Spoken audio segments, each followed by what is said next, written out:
At my family barbecue, my aunt asked why I came, and my dad said she insisted, like I wasn't there. For a second, my brain did that lag thing where it tries to protect you by pretending you didn't hear what you just heard. The yard was loud, tongs clacking, someone's speaker playing old pop songs, kids shrieking near the hose. But his voice cut through it anyway because it had that familiar, easy confidence. She insisted. He repeated, half laughing, like I'd shown up with my suitcase and a sob story. I was standing 2 feet away holding a bowl of pasta salad I'd made at midnight, my hands already slick with condensation, and my Aunt Linda had her eyebrows raised like I was a stray animal that wandered in. Everyone around the table paused just long enough for the sentence to land. My cousin's wife snorted into her drink.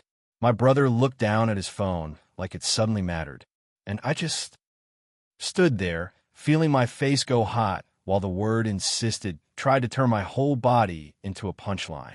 It was my grandma's birthday barbecue, 78, big deal, family tradition, the kind of thing where people take pictures they'll post with captions about love and blessings and so grateful for my tribe. My mom texted me the invite a week earlier like it was casual. Dad's doing a barbecue Sunday. Grandma will be there. You should come to. And I stared at my phone for a full minute because you should come in my family has never meant we'd love to see you. It means if you don't come, we'll talk about you. It means if you come, don't make it hard. I hadn't been at a family thing in months. Not since Easter, when my dad made a joke about my little therapy era in front of everyone and I smiled so hard my face hurt, then cried in my car afterward like a teenager. I promised myself I wouldn't do that again. I promised mia.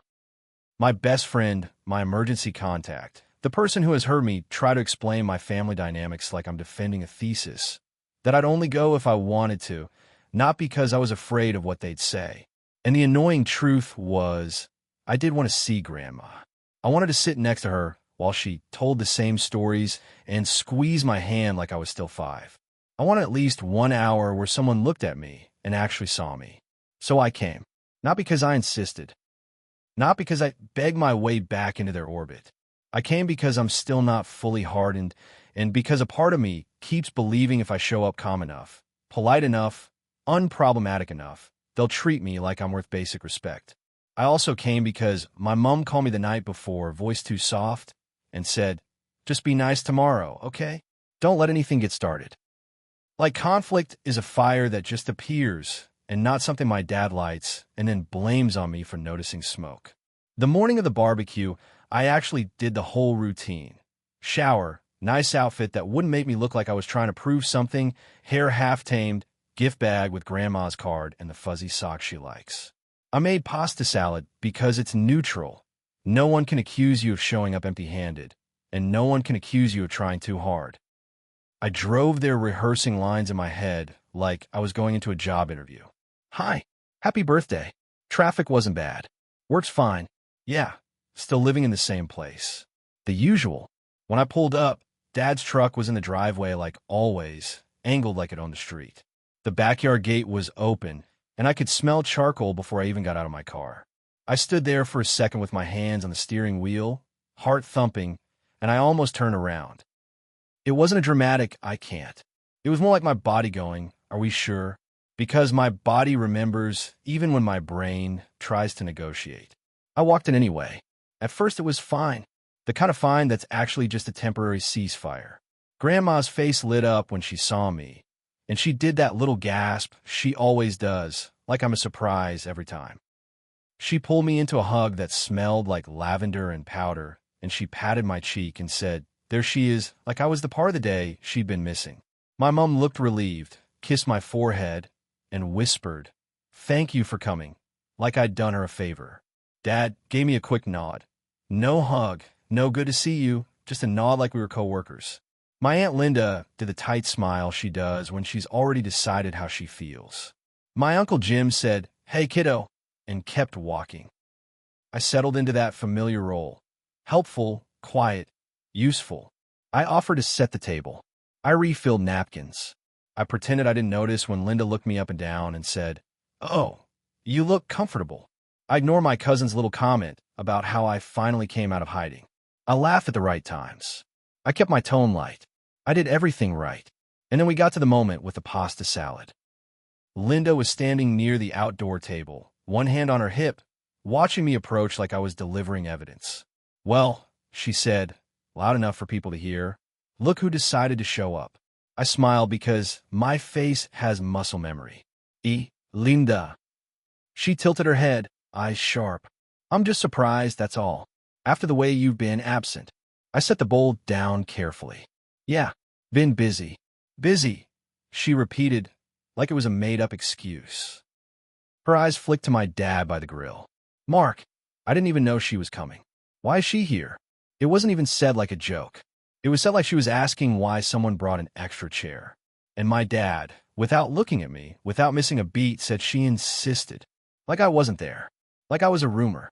Like my presence needed an explanation that made me small. I felt my mouth go dry. I could feel my ears burning. I glanced at my mom, waiting for her to correct him, to say no. We asked her, or she wanted to see Grandma. Something. Anything. But Mom was already smiling, that performative smile at Linda, like she was smoothing the moment over with her face. Like the goal was to keep it pleasant, not truthful. I heard myself laugh, this ugly little reflex laugh, because my body wanted to diffuse it. Then the laugh caught in my throat and turned into something else.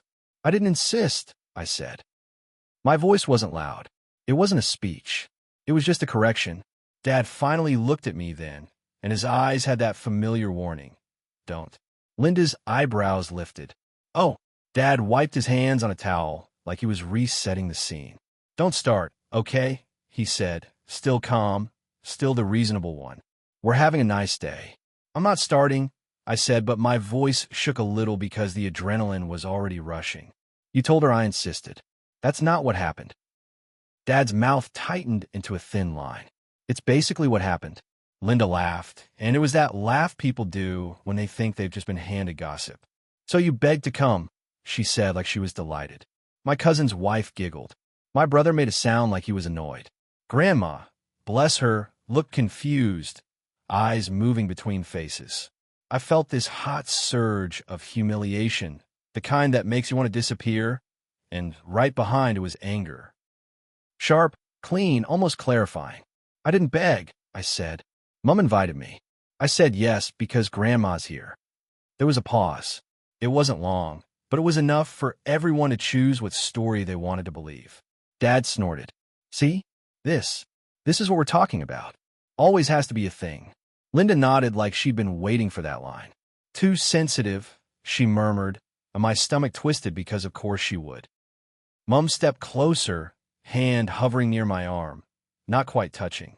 Sweetheart, she said softly, the way you talk to someone who might embarrass you. Just drop it. And that's when I realized the lie wasn't even the worst part.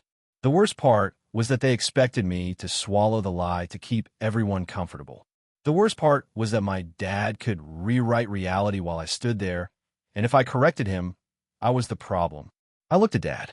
Why would you say that? He gave a small shrug, like it was nothing. Because you did. You were blowing up Mom's phone about whether you should come. I stared at him. I asked Mom if Grandma was going to be there. That's not insisting. Linda cut in, oh my God, semantics. Dad's voice got that slightly louder edge, the one he uses when he wants people to hear him being the calm one. It doesn't matter. You're here. Great. Now how can we not? My hands were shaking. I curled my fingers around the edge of the table to steady them. My heart was pounding so hard I could feel in my throat. Grandma said quietly, "What's going on?" And the way her voice sounded, small, confused, made my chest ache. I didn't want her birthday to become a battlefield. I didn't want to be the reason her day got tense. I also didn't want to keep letting my dad throw me under the bus to look like the generous host. I'm fine, I said quickly to Grandma, forcing my voice gentler. Nothing. Just miscommunication. Dad jumped on that immediately. Exactly. Miscommunication. And we're done. He turned back to the grill like he'd closed the topic. Like he'd slammed a door and expected me to stand outside smiling. For a few minutes, the barbecue continued. People talked louder, laughing too hard at jokes that weren't funny, the way groups do after an awkward moment. Someone turned the music up. The kids resumed screaming. Linda started talking to my mom about her new curtains like we hadn't just done a little public demolition of my dignity. I drifted toward Grandma, because she was the only anchor that felt real. I sat beside her under the shade and listened to her tell me about her neighbor's cat, and I nodded and smiled and tried to breathe normally. But my body stayed on high alert. Every laugh from the table sounded like it might be about me. Every glance felt loaded. Then I heard my dad say, not quietly, "She's been like this lately." I looked up. He was talking to my Uncle Jim, gesturing vaguely in my direction with the tongs. Jim made a sympathetic face. "Yeah." Dad chuckled. "You know, everything's personal. Everything's a boundary. Everything's therapy language. It's exhausting." My cheeks burned again. I felt like I was 12, overhearing adults discuss me like I wasn't a person. Jim glanced at me, then looked away fast, like eye contact would make him complicit. Linda laughed. She always liked attention. Mom didn't laugh, but she didn't stop them either. She just stood there arranging plates, eyes down, pretending the table needed her full focus. Something inside me went very still. Not numb, just decided. I stood up and walked over, my legs shaky but moving. Dad saw me approaching, and his eyes narrowed slightly, warning again. "What?" "I can't hear you," I said. Dad blinked, like he couldn't believe I'd say that out loud. "We're having a conversation." "About me," I said. "Like I'm not here." Jim shifted uncomfortably. Linda rolled her eyes dramatically. Dad's voice dropped into that controlled tone he uses when he wants to look reasonable. "You're proving my point." "No," I said, but my voice was steadier now, which shocked me. "I'm responding to being talked about like I'm a problem you're managing." Linda huffed. "Oh, please." Mom finally looked up, eyes wide. "Can we not do this right now?" she whispered. "Right now is when it's happening," I said. I wasn't yelling. I wasn't crying. I was just refusing to disappear. Dad's jaw tightened. "You always have to turn things into a confrontation." "I didn't," I said. "Linda asked why I came." "You lied." "I corrected you. Then you started telling people I'm exhausting."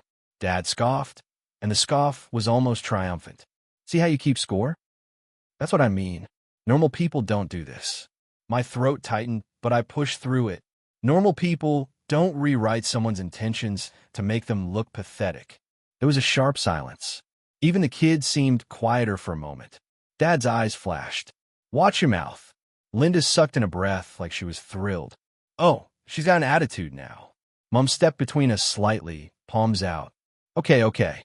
Let's go inside for a minute," she said to me like I was the one about to explode. I looked at her. "Why are you treating me like I'm the problem?" Her face crumpled just a little. "Because I don't want a day ruined." I glanced back at Grandma, who was watching with worried eyes. And in that second, I understood something that made me feel both sad and furious. My mom's definition of ruined has always been anyone noticing the truth. I took a slow breath. "I'm not going inside," I said. "I'm leaving." Dad's eyebrows lifted. There it is. The dramatics.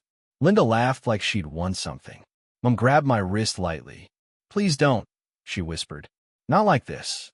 I looked at her hand on me and felt that old familiar guilt surge, the reflex to stay, to smooth, to sacrifice myself so the vibe stays pleasant.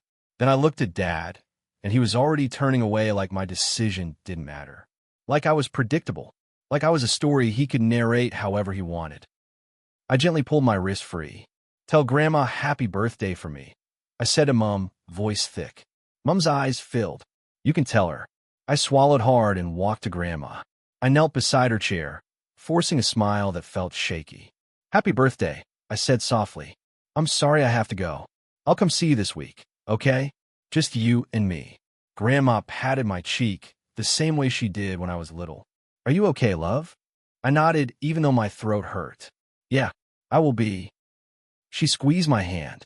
"Your dad can be your dad," she said quietly, and there was something in her voice, tired recognition, that made my eyes sting.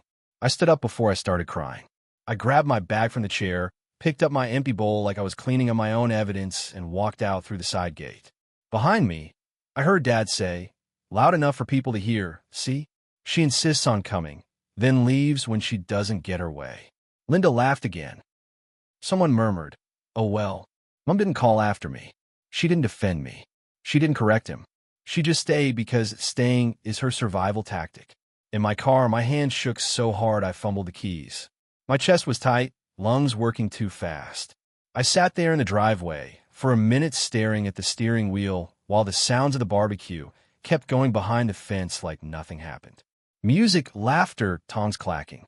My absence wasn't even a speed bump. My phone buzzed as I pulled away. A text from my brother. "Could you not? Grandma is upset." I felt something cold settle in my stomach. Not surprise, just that familiar ache. Even now, the story was that I caused the upset. Not Dad lying. Not Linda asking why I came like I was an intruder. Not everyone letting it happen. At a red light, I finally exhaled fully, like I'd been holding my breath for hours. My eyes burned. I blinked hard because I refused to cry while driving. Not because crying is bad, but because I was tired of giving my family proof for the too sensitive label. When I got home, I sat on my couch with my shoes still on, staring at the wall. My body felt like it had run a marathon, that shaky exhaustion after adrenaline leaves. My phone buzzed again. "Mom, please call me." "Dad, you need to grow up." "Linda." "Yes, Linda, if you can't behave, don't come next time." That one made me laugh. One short, bitter sound, because that's what I was already doing. I was already reducing contact. I was already trying. And still, the moment I showed up, they needed to put me back in my place. Mom called again. I answered because I still answer Mom, because some part of me keeps hoping she'll choose me when it matters. Her voice was tight. "Why did you do that?" "Dad lied about me," I said, and my voice cracked on the word lied, which made me mad at myself. She sighed. "He didn't mean anything by it. He meant I looked desperate," I said. "He meant I looked like I begged to be there." "Sweetheart," she said like I was a child. "You know how he talks?" "That's not an excuse," I said. "You heard him. You saw Linda. You didn't say anything." Mom was quiet for a second. Then, softer, "I'm tired." The honesty in that made my chest ache. Because I believe her. I believe she's tired. I also believe she's been tired my whole life, and I've been paying the price for it. "I'm tired too," I said. She sniffed. "Grandma asked where you went." I told her I'll see her this week. Mom's voice tightened again. "Your dad thinks you're punishing everyone." I closed my eyes. "Of course he does." "Could you just apologize?" Mom said, and it was so predictable it almost didn't register at first. "For leaving, just to smooth things over." And there it was, the real request. Not, "Can Dad apologize for lying?" Not, "Can Linda apologize for acting like you didn't belong?" Just, "Can you make it comfortable for us again?" "No," I said quietly. Mom inhaled sharply. "Why are you being like this?" "I'm not being like anything," I said. "I'm just not swallowing it this time." Mom's voice went small. "So what now?"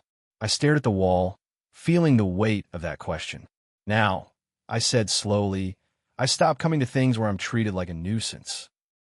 Mom whispered, "That's not fair." I felt a laugh bubble up again, but it didn't come out. "It's not fair," I agreed, "but it's real." We ended the call without resolving it, like we always do. Her crying softly, me feeling like I'd kicked a puppy, even though all I did was step away from a boot. That night, my brother sent another text. "Dad says you always twist things." He didn't lie. He just meant you wanted to come. Why can't you just let stuff go? I stared at the message until the screen dimmed. My thumb hovered over the keyboard, wanting to type a long paragraph about how wanting to come isn't the same as insisting, about how language matters, about how being spoken about like I'm not present makes my skin crawl. Instead, I typed, "I'm not discussing it through you." He didn't reply. A few days later, Grandma called me. She sounded cheerful at first, telling me about the cake, the gifts, how the neighbor brought flowers. Then she paused and said, very softly, "If Dad can be unkind sometimes." I swallowed hard. "I know." She sighed. "He was unkind to you." I didn't know what to say. The validation felt like relief and grief at the same time. "I'm coming over Thursday," I said quickly. "If that's okay. I'll bring lunch." "I'd like that," she said. "Just you." After we hung up, I sat there for a long time thinking about how my grandmother, who grew up in a generation that didn't talk about feelings, had managed to name what happened in one sentence, while my parents wrapped it in excuses and don't start, and you're too sensitive. And that's the thing I keep circling back to. My dad didn't just say she insisted by accident. He said it because it positions him as the one who didn't want me there, the one who was generous enough to allow it. It positions me as needy. It sets the tone. She's lucky we tolerate her. And everyone else plays their part because it's easier than challenging him. I don't know if I'll go to the next barbecue. I don't know if there will be a next invite or if Linda will forget to tell me. I don't know I'm done showing up to be narrated. I'm done standing in a yard holding a bowl of pasta salad while people decide what my presence means. I'll show up for Grandma. I'll show up for myself. And if my dad wants to tell stories about why I came, he can do it without me there to make it sound prettier.